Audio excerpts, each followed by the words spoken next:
This is SaaS Therapy.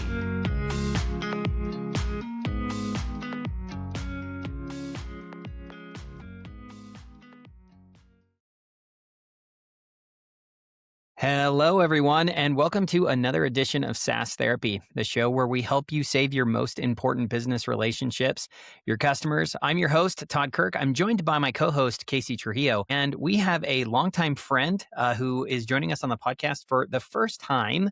Welcome, Clea Mahoney. Clea, we've known you now for, I don't know, a year and a half, 2 years, something like that. Feels like it's been a long time. And it's been a hot minute. it's I don't know why it's taken us this long to get you on the show, but welcome to SaaS Therapy.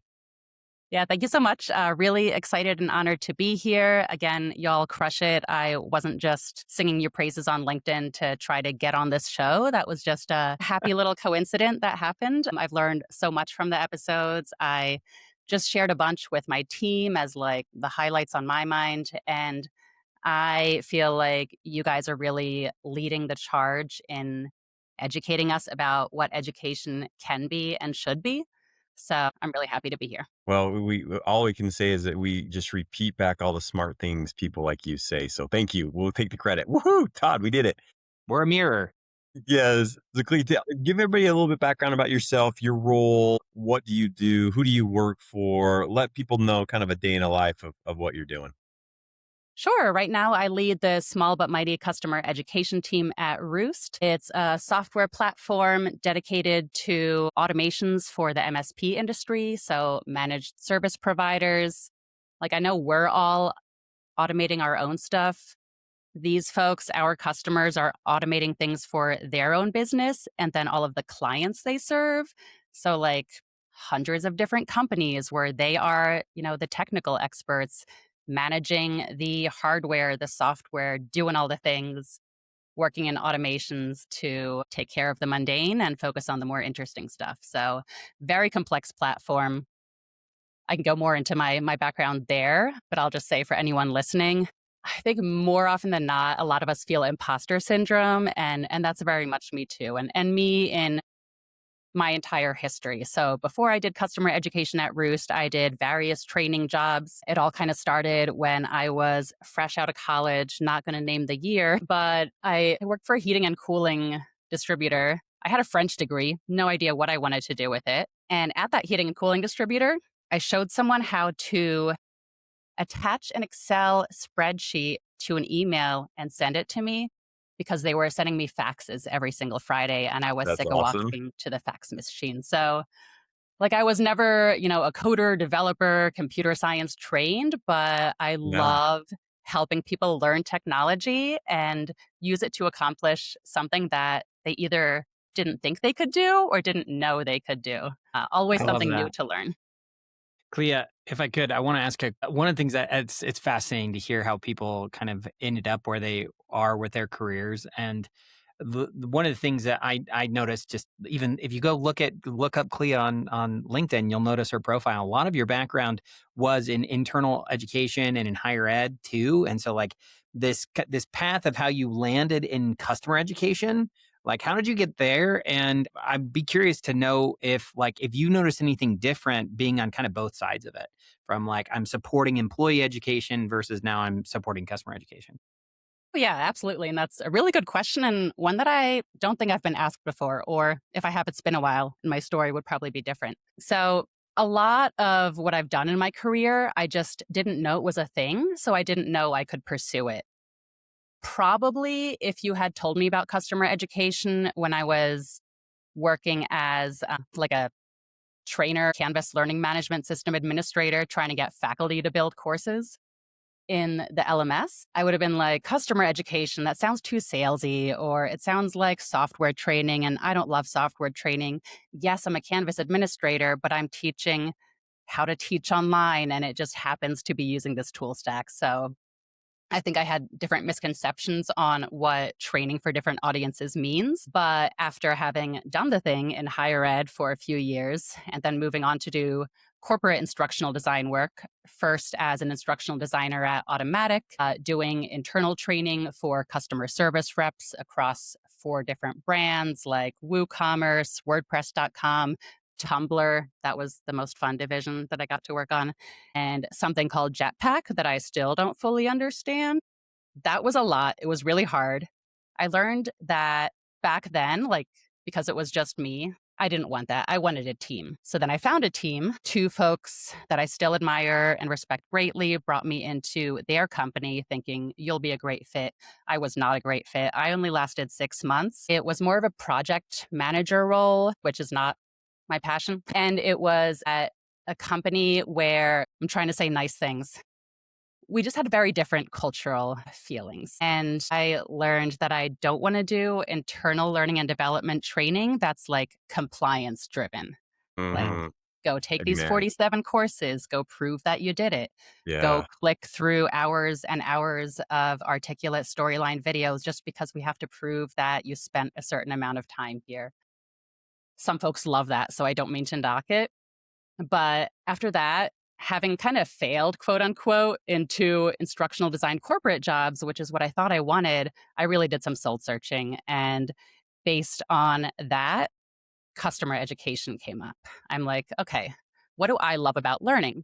Well, I love that it has to be interesting and relevant enough to hook me.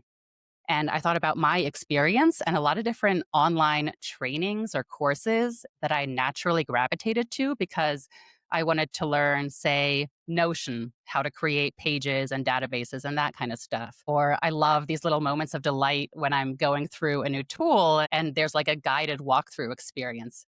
I didn't realize that that could be customer education. So, overall, the whole challenge that we have is making our training interesting and relevant enough so that the customers do it. And it's all in the service of helping them have a better time with our product than they would have without it. Right. So not everyone approaches customer education. Not everyone even thinks they need it as a customer of all these different products. But I like that challenge. I like trying to find ways to hook people and show them that it's worth their while. Oh my gosh, it's awesome. I promise there's going to be a question here in just a second. I'm about ready to be an empty nester.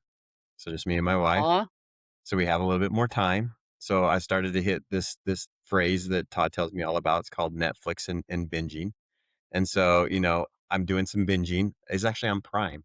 It's the show Elementary. So if you haven't watched the show Elementary, highly recommend it. It's It's like a Sherlock Sherlock Holmes. show. Yeah, Yeah, yeah. Sherlock See, Holmes I'm in today. So he's a consultant for the NYPD, and it's, well, in the 2000s, and it's phenomenal. And Sherlock Holmes is just this weird psycho guy that is so good at observing people. So Clea, I want to know, tell me the difference from your observation. Put on your Sherlock Holmes hat. I Right love now, it. you're training more IT people, right? With Roost. But at a previous job that you mentioned, would be in the Canva administrator and teaching teachers how to go create courses in there. Obviously, that's opposite, really Hmm. end user focused, meaning like, the average user like me that's not very technical. What are the things that are the same and what are the things that are different between those two audiences? Because our audience is so vast. Some people have very technical software and they do target technical people that need to be educated. And then others are really end user focused. Like, I mean, you just think state and local government facilities and they need to learn how to use the software on their iPhone or something.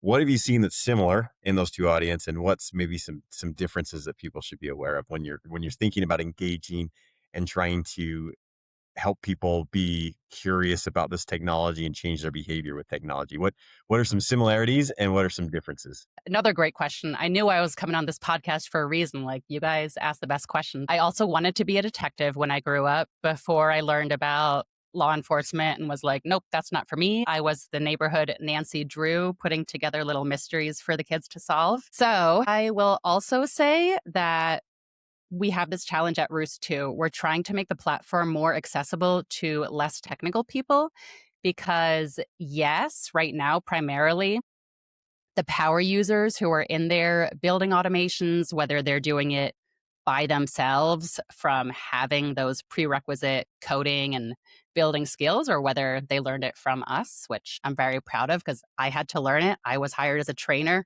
I'm like, I can figure it out and then I can teach anyone. And it has paid off. But we are increasingly trying to serve this less technical audience, right? Like if you think about automating something within your company, there's so many opportunities when you lower the barrier to building those automations, kind of removing as much technical development skills as you can. And I'm always like waffling on, is it a technical skill? Is it a soft skill? I don't know. Every skill is hard to learn. Every skill takes practice. So I'm not trying to knock that, just talking about accessibility. And easier said than done. Evolving the platform certainly helps. Like, how much can you bake into the system so that the system can guide the user? The system can do more things, maybe with some natural language prompting. So there's some teasers about the evolving Roost that I'm throwing in here. And yes, I'm building training on two very different ways of working in there.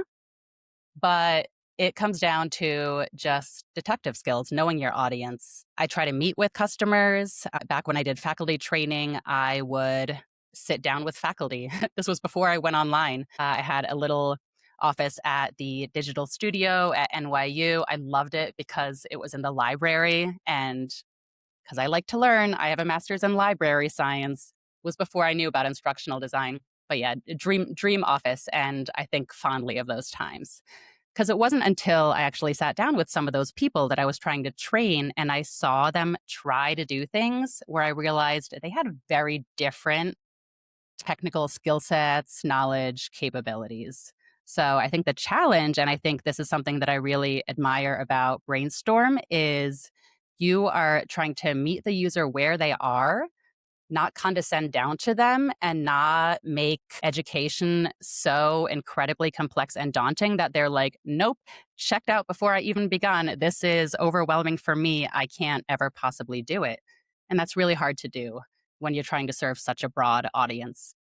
So, wherever possible, I think just get to know them, talk to them, spend some time with them, observe them if you can. Like, people will tell you that they do things one way. And then when you actually watch them, there's gaps that they don't think about or surface, and just meet them where they are. So, I don't think of one audience as easier to train or more challenging. I think our job as educators is to meet people where they are, respect that, help educate them in a way that they can tack on what they're learning onto stuff that they already know about, and then go from there. I'm going to look behind me Mm. on my bookshelf because there's some like foundational books that I still go to on the regular. One is Clark Quinn's Learning Science for Instructional Designers. It's called something like that. Kind of talks about like how our brain works and how we learn information. So whatever audience I'm working with, those things are at the forefront of how I'm approaching it. And then the other favorite book, and I know that she was a recent guest, so huge fan, Julie Dirksen, Design for How People Learn, is still like my number one instructional design book of all time. And I'm picturing a specific page in there, and the message is like, you are not your learners. And it has these illustrations of different types of people. And so when I think about the deeply technical people, I think the analogy that Dirksen uses in her book is like people preparing to run a race. And I know, Casey, you're athletic. So, like, maybe you're the couch to 5K type of person that wants a structured program to follow, that needs that gentle reinforcement and like try to do a little bit more this time than next time, gives you a curated playlist. And then there's like the ultra marathon runners who are like, meet me at mile marker 20, give me my banana and get out of my way. Like, I know what I'm doing, just let me do it. So, thinking about all those different people and what they need, they're going to need a What different if you're approach. what Do if your you're the best to meet it. couch what if you're just like the couch to fridge person? Then I also respect that. And like, you probably don't need a running course. You just need, I don't know, a cooking course or something else that you want to learn. Yep, one day Casey will convince me to run.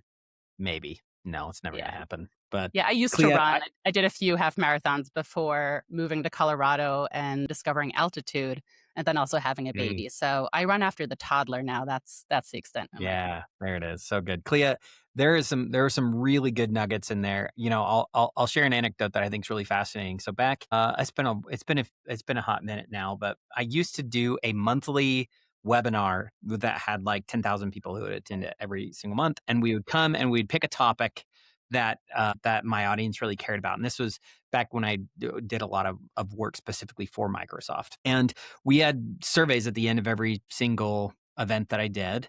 And the two most common feedback points that I got were it was way too advanced, you went way too fast, and I couldn't follow along. And it went way too slow, it was way too basic, and I was bored. And so, which, what's interesting is when you think about that bell curve you have on the extremes, you have an audience generally, you have a lot of people who are those average end users who don't know what to do. And you have your really strong power users who are lost. And you have a pretty good chunk, right? Probably 67+%, 70% of people in the middle who are a little bit easier to target. But we generally hear the most from the people who are dissatisfied because they are in the extreme ends of the spectrum of that bell curve. And so one of the things that I've always wondered, I don't know that I have a great answer to this, and I'm just throwing this out there because I'm curious what comes to mind for you, is when you think about how we address the needs of our audience and understanding that generally speaking, we oftentimes, no matter what you do, you're going to have various levels of preparedness, of motivation, of experience, of, skill set to be able to pick something up quickly or slowly, whatever that might be, right? What have you found is the best way to meet your audience where they are, right? Because that's for us, that's something that we're obviously very passionate about. It's built into our DNA as a company. But you can tell I've talked to tens of thousands of people over the years who told me I still don't get it right every single time. And so, what do you think? And I guess maybe there's a two-parter, right? We kind of sometimes have long questions. So first part is, what do we do to be better at identifying what our customers need? And then two, how do we make sure that we are not ignoring that kind of silent majority in the middle who are getting value, but oftentimes are not the ones actually providing the feedback? Yeah, I'm thinking carefully because I've done so much experimentation of this, but I'll just start with back when I was hired at Roost, it was as a live training manager. I was taking over 6 one-hour sessions from the legendary Eddie Chow. He's going to listen to this. He's going to be real mad at me because he's very humble, but he is legendary. I felt those same pain points that you did, Todd. And I think it's hardest when people don't give you that feedback immediately. Like, I don't know why people hold on to it until the very end. Maybe it's because we tend to do those feedback surveys after the event. But what I would say I always try to do when preparing for a live session, and it's often easier said than done because people sign up, then they ghost, or they sign up at the very last minute and you're like, whoa, who are you? I was not expecting you today. Do what research you can about the audience. So maybe when they're signing up for something, there's ways you can gather information from them. Maybe that's information in the CRM about your customers. Maybe it's questions that you ask when they register. Maybe it's you just doing some sleuthing on the internet, like who is Todd Kirk and what does he seem to be about? And then also doing that type of detective work at the start of the experience. So something I was very proud of incorporating into those live training sessions, because I'm the kind of person who's like, yes, I see how you're currently doing this. I'm going to ask you a billion questions because I want to do it differently. I always want to experiment. I always want to do something different. And Eddie was a huge supporter of this experimentation. So I incorporated polls. And before getting into the content, I launched them. And sometimes making those polls anonymous gives people the comfort level that they need to be like, you know what? Actually, I've never heard of APIs. Yes, I am in a technical role, but this is all really new for me. Like, I do a lot of clicking. I just look things up. I don't even know where to start with automations. And you're about to teach me Jinja and coding and organization variables. Like, what the heck? So try to do that little pulse check at the start of a learning experience to capture where people are and use that information, which is easier live than self-paced, unless you got a cool, snazzy, branching, adaptive platform like Brainstorm to tailor that stuff accordingly. And my favorite experiences were actually when I would have a very mixed audience in the live session. I'd have some deep developer pros and some really newbies. And I would just address that elephant in the room, say, hey, we're all at different levels. This is awesome. Deeply experienced folks, I want you to chime in and tell me what I can do better because I'm kind of in the middle here. Like I know enough to teach you, but I'm not a developer by trade. And then for the new folks, I would make sure that things were accessible enough, but I would point them to other resources so they could do a deeper dive. I try to minimize what I was teaching on just what's needed to get those session objectives and goals met. So like, yes, this backstory about APIs is maybe interesting, but not everyone needs it. Here it is, read it later. Here's the 5-minute thing that we actually need to do right here. And all of us can do it. Yeah, I want to ask. I'm going to go just a little bit different direction on this, and I love this question. This is one of my favorite questions because I'm on the sales side, right? So I love questions, and one of the questions that has always impacted my career is, and it gets me out of a challenge mindset, maybe a negative mindset, because usually when we're thinking about things, we think about what's the problem going to be, or we think in the future, but we usually think in negative terms. So I asked this question: if you had a magic wand and could guarantee 100% success, what would it look like? And people go, huh, okay, so 100% success, yeah, a magic wand.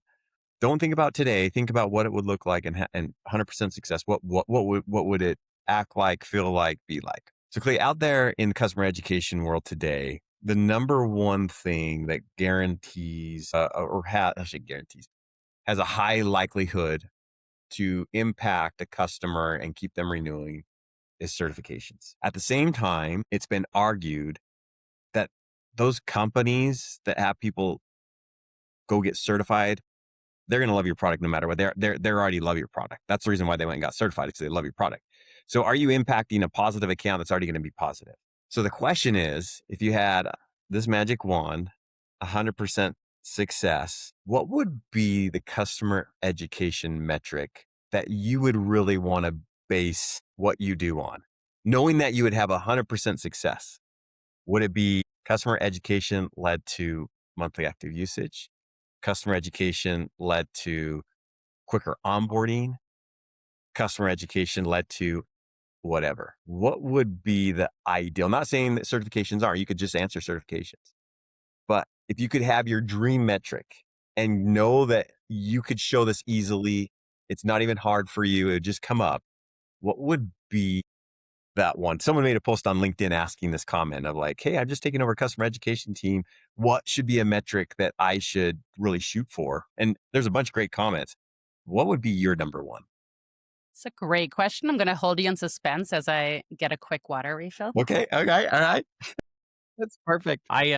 Casey, I am excited to hear what she says because honestly, I'm not sure I know what the answer would be for What would be myself your either. answer? I don't know. I'm gonna have to think about it. I'll give it after she gives her answer. Yeah, I'm going to give you my thoughts on this. I want this to be a round robin on what would be your number one. But Clay, what would be your number one? Number one Yeah. success metric. It's easily correlated, you could show it. What would it be? What would you want to show? It's a hard question to answer because it depends on your goals and who the metrics satisfy, right? So, This is like at your set. This Roost, is what's in it for you. This is what's in it you. for me? There's no Roost customer dependencies. This is education. Well, just the, you're showing I up to the I feel executive like I board have at to. Roost. I No, feel Clea God, with don't this. do this. You soften it every time on me. You try to re-say what I'm saying, and it's not what I'm saying. I know he Leah, does. you're He's like, walking into this. You're walking yeah, into the you want me to CEO. avoid the whole like it depends nuance. I Yes, know. you're Well, walking So into the Casey CEO at really Roost. loves walking into the fire, and I like trying to turn on the sprinklers just a little. You're walking into the CEO Roost, and you're saying, "This is what we did last quarter. What are you putting on the table?" And then I'm going to ask Todd the same question, and I'm going to give you my answer. okay, the answer is certifications, but not how we do them today. Ooh, yes. Okay, tell me Magic more. wand. A certification is earned when someone proves, demonstrates that they can actually do the thing that we want them to do. So, doesn't necessarily mean logging in once a week, creating Yes. 25,000 workflows. Like, who cares if they're all hot garbage? I want to know, can they do a single build well? Does it actually deploy? How many times does it Mm, error out? Can they show me the nice. thinking that went into it? So that That's would cool. be my certification metric. And like, yes, chicken or the egg, roost pun, of course. Like, are people getting certified because they're already committed to the product, or is the certification taking them there? I think it can be both. I think the value of certifications is like you're probably getting it because you want to show that you can do the thing Yeah, all and right. you're really good at it, right? Differentiate yourself. So we're teaching best practices. We want people to apply those best practices. A multiple choice quiz or like proctored Right. online exam is not going to cut it. I want people to show what they're building.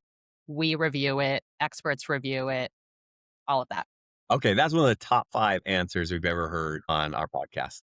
I've Sweet. never I heard get very someone passionate about certifications because I've I've never heard gotten someone say it many that way. and I'm I like, like I, that. I cheated on all of these, Google the answers or just guess your way to victory. No, it's true. That was an It's awesome answer. I TK, I what's just yours? earned I may have just earned a couple of certifications for something that I just recently probably couldn't tell you much about afterwards because you're right. Most of them are like click through this course, don't Yeah. really engage it, answer really obvious easy questions at the Right. end and, did it Go ahead, actually Gary, do go post it on anything? LinkedIn. "Hey, look at Yeah. me." Look at me, I did so great. Yeah. I'm letting I all mean, my Exactly. stuff. Yeah. it could And we have some shouldn't impact on get rid renewal. of I'm not those saying it doesn't. necessarily. Yeah. Like there's Yeah. value, but Yeah, we there need can be longevity. Yeah. you need some carrots, right? People need carrots. They need reasons to do stuff, but actually demonstrating that they're winning is and like validating that in a real way beyond just taking a quick quiz or something at the end of the course. I like that. That's Yeah. brilliant. I love I that The think one. that's TK, pushback great. what's I yours? always get is like, that's not going to scale, blah, blah, blah. And I'm like, fine, but maybe it doesn't need to scale yet. Like maybe we make this really exclusive and human vetted. Like it's going to be harder, but it's going to be worth it. I think it's brilliant. TK, what's yours? Yeah, so I'm gonna go back to Don't do it. Depends. it's not a depends. I have a real one. Okay. But I promise not to turn on the sprinklers. So for me, there was a conversation I had with a mentor of mine a few years back that I really liked, which was when you think about education, adoption, change management, right? Basically, there's a starting point and there's an ending point. There is a route, there's a destination. And so ultimately, there's a destination where you want to get the user to. So I loved your point, Clea, about like, I want to measure if they actually succeeded. So Mhm. for me, the destination is what really matters. And I want to get them to the destination. So there's all kinds of things we could do, right? We could measure how long it takes them to get to the destination. We could identify the best, most effective route to take to get there, right? So that's one way that you could approach it. But I also like to think about the fact that everybody has a different starting point. And so for me, I really would love to better understand and be really good at identifying where people are starting. So I know the starting point and how many people from a specific starting point moved to the new ending point. So that part's really, really interesting to me too. And if I were to throw in a bonus one that I think would just be really, really interesting is I would love to be able to look and see how much customer education is impacting revenue. Now, the way most people say that is like, oh, well, we charged for certification. We made $1,000 because people paid us. And you're like sometimes that's great, but I would say I really want to be able to make the case that people value the customer education itself so much that they would pay for it. So that's another piece that I think is really interesting. Not just the certification at the end, not just the individual course, but like, no, like I believe in educating my end user so much that I'm going to invest more broadly beyond just myself as an individual. So maybe there's a conversion from like an individual consumption or an individual paying to an organizational level paying. So that's the part that's really an interesting angle to think too. I don't know. I'm just spitballing Yeah. now. I can comment on that one because our certifications are still free. One day I would love to charge, put more money into, Eddie's pocket as our legendary trainer and money into making those human reviews and validations of what it actually means to be certified worth it. Like people shouldn't just do free labor. When I think about revenue and certification, I can't do this yet because I don't know how to work with the data, but I do know how to work with Claude and I'm starting to get better at MCP connectors. Like I want to be able to show that the certified customers, they're not paying anything apart from time, which is expensive. Take them away from the job, time to do the training instead. I have a very strong hunch that they are using the product more deeply. They're renewing more. They're getting deeper into the product. So, like, selfishly for Roost as a Roost employee, I hope they're making Roost more money. But because I always care about the actual end user, and I'm kind of anti capitalist by heart, which makes it hard to work in SaaS, but I want them to use Roost to meet their goals. Like, I don't care what platform you use to create automations. I happen to think that ours is a very good one and worth spending time in and learning. I want those people to be able to say, I saved my company X amount of hours that I was spending monthly doing the thing that is now automated. And in all that time saved, I'm able to do these new things that were just pipe dreams. Like now I actually have time to do them because I've automated the monotonous stuff. Or increasingly, our customers are interested in doing automation as a service, which has a really unfortunate acronym of as. Let's not make as happen. SaaS is sassy enough. It's But, amazing. if they're doing MSP-ish automations, think about what they could build for their clients. Like I talked with our internal subject matter expert, Tim, yesterday. The example that he came up with is, say I run a bakery. I want to launch a website and a chatbot that allows my customers to place online orders. Yeah, I'm tempted to vibe code it with Claude, but I am not a technical expert. I hire Casey's IT to manage my website, my infrastructure technology wise. I trust Casey to build that automation for me. He's using Roost. So it just opens up other possibilities and new sources of revenue. And the training is not just how to use the platform, it's like, how do you become a good detective with your clients? Like, how many cakes should someone be able to order at one time? What are the icing slash base combinations that you never ever want to see submitted because they're a horrible idea chemistry wise? Or like, if someone says they're gluten free, only show them the gluten free options, right? Like being able to just have that technical mindset and think through what does a good workflow look like allows you to offer automations to entirely new audiences. I tell you what, run with that because this is a podcast drop advertisement. Todd and I just did a podcast, just the two of us, talking about Microsoft's new initiative that they just launched. It's a line of business inside of Microsoft. They invested 2.3 billion in it, hiring 6,000 AI experts, and basically that's what they're designed to do: is go build out the automation for the customers. I think you're on it, Clay. That's great, a great idea to go after it, and everything you just talked about. So listen to that podcast, Todd and I just Yeah, talked about it, about that's why they're doing it, fascinating. what are they seeing, and what are they going after. Hmm. Yeah, My because a lot of our response, customers use Microsoft. Like the yeah, training that I was hired to do was how do you create an automation so that someone fills out a form and, the client's end user is added to the right Microsoft Entra security groups, distribution groups, all that stuff. awesome, awesome. So my answer, obviously, because I'm in sales, is going to be revenue based. So Clay, I told you you gave one of my favorite answers, like insightful answers. I'm not here. I don't like. I mean, we all hear the same stuff as people say, but I love getting in people's brains and like, yeah, if I was thinking through this is how I do it. I redesigned the certification so they actually show that they built something pretty awesome and we could prove it, right? Because like you, when I got my job with Brainstorm, I'm like, yeah, of course I know Office 365. Well, at the time it was, Microsoft Office just itself was on-prem. I had no idea how to do anything in Excel, 2003 right? version.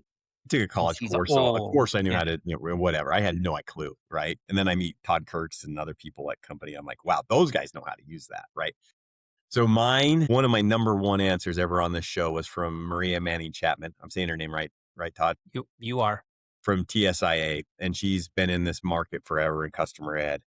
And her number one advice that she gave out to our audience that's in customer ed, she said, you need to stop treating customer education as a program and you need to treat it as a product. And the way you know if it's a product is, would people buy it? And if people are not willing to buy it, you're in a program. And so my number one would be people that I've seen have built great customer education product, sales reps, they show the product in the pre-sale. They're Yeah. like, oh, that's my favorite question about how are we going to get your end users to adopt? Let me show you how it works. And it's not just professional services of instructor-led training. It is the whole experience that scales for the customer. So when the customer says, well, how do I onboard a new hire? Or, hey, you come out with new features. How am I going to let my users know? It is an actual product that the customer is also buying and that the CSMs are actually using. Because guess what CSMs do day in and day out? 90% of their time is not in strategic conversations. They are doing retraining to their points of contacts. Why? Right? So my number one, if I had a magic wand, it would be that customer education walks in and they say, my customer education product has influenced 80% of our biggest deals. In pre-sale trials, we have a 60% conversion if they interact with this, and our CSMs are saving X amount of time. Here's my data to show that. That would be my Yeah. I love that. And Roost has undergone a lot of iteration on who does what kind of training. And we went through a lot of overhauls of onboarding. Now it's at the point where it's an in-app checklist. And in the future, hopefully the product is straightforward enough that it onboards the customer itself, which can be a scary concept, right? So something that I want to reflect on just based on what you shared is it's important for us in customer education to develop relationships and get to know not just our Mhm. customers, but also the people interacting with them. So, like Mhm. Yeah. with CS, some of them love to do training because they have that personal rapport and the customer wants to hear from them. And I'm like, yes. And let's send you the tutorial so that it's consistent, it's updated, everyone is getting like the same treatment. We take care of making the learning science and design behind it good and accurate and all that stuff. And then you get to have the follow-up call of like, how did it go? Do you have any questions? Oh, you know what? Based on me looking into your account, I would suggest these two ways that you can immediately apply what you learned there if you haven't done it already. Like it gives you a chance to deepen that relationship. And I also want to give a shout out to our sales team at Roost because they do demonstrate the product like pretty intensely. And the more that we've incorporated AI into it and lowered the technical bar to build automations, more people are able to do those demos. Like, I very rarely observe any sales calls, but now I'm tempted to go back in there because I hear that they're killing it. And I think that lately one of the themes is we have this in-app assistant now called RoboRoosty.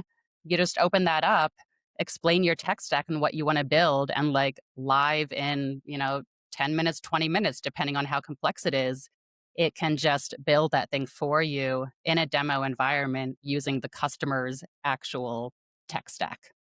So, yeah, definitely agree. Like, we need to show people the value from before they buy the product and then all the way through. Hey, now that you have the product, let's make sure you get this up and running. You are clearly interested in it and you can get there. We don't have to build it for you. We believe in you. Go do it. Yeah. I love that. So, I knew Casey would go with money, which is why I twisted mine in there because I figured I would at least tee him up for it. But I love the point that when it comes down to trying to determine how customer education can have an impact on a business. I think sometimes we only think of it in terms of the one thing, which is like we taught people and they did a thing, which is like super good. Like I love that. But I love the fact that we can have a more expansive view and say, are we able to impact the pre-sales motion because a seller understands the product better, or they are able to help the customer feel more confident that they're going to be able to learn the product once they buy. So there's an impact before they buy. Then there's the standard one we generally think of, which is I'm a brand new customer and I need to learn it and I got to get up and running and succeeding. But then there's also the later story of how do you transform what the CS person is doing. And so like customer education really is such a powerful vehicle throughout that entire process for an organization. And just, man, I wish that we could help the whole world see that better. And I think we need to do better in the customer education space at helping the sellers and the CSMs get bought in and the leadership get bought in that like we can do more than just this one thing. So Clea, this has been an awesome conversation. Thank you for joining. I'm sorry we took so long to get you on the show. We're going to have you back another day. We always ask our guests one final question at the end of every episode, though, because this is SaaS therapy. We've covered a lot of ground today and went in a lot of different directions. But if every good therapy session has a piece of homework, something you're going to do different. So if you could give our audience one piece of homework, something we should do differently because of this conversation today, what would you offer us today? Yeah. I'm going to keep going with the certification theme and not say go develop a certification because that sounds like a PhD thesis or something rather than, something I can do in 5 minutes. But do whatever you can to think about what sort of credential or certificate of completion or milestone or badge would make sense for your customer and doesn't treat it as a one and done or a one size fits all. Like we talk about getting certified, but to me, that doesn't go deep enough. It's like, what do you mean? I'm now working towards a certified admin credential that's very specific to the role the role that the user has, what they actually need to do as an admin of the platform to not only set up like integrations and their tech stack, but think about what roles and granular permissions their operations people need to get value from the platform. And for that type of person, like the person who knows the process, they're not going to be building the automations, but what do they need? Maybe it's lightweight training on here's a way that you can describe a process that's specific enough for technology to then automate. Sometimes it's more about just like reframing your existing skills or just messaging in a slightly different way. So credentials, they show off that, people are learning a thing, that they can demonstrate the thing, try to differentiate them based on who your target users are, whether they're beginner, mid, expanding, what they actually need to do in the product, and how you can get them there. Awesome. Clea, And thanks reach again out for to me if you joining want us. to chat about it because I love Yeah, talking about this stuff. that's a good one. Clea, thanks so much for joining us again today. Again, look her up on LinkedIn, Clea Mahoney. Thanks again for joining us. And thanks everybody for being here. As always, new episodes every Wednesday. Give us a like, give us a follow, as all the cool YouTube kids say, I guess. We're not that. Like and Yeah, but subscribe. yeah, like and subscribe. So awesome. Thanks, Clea. Hit Thanks, that everybody. notification bell.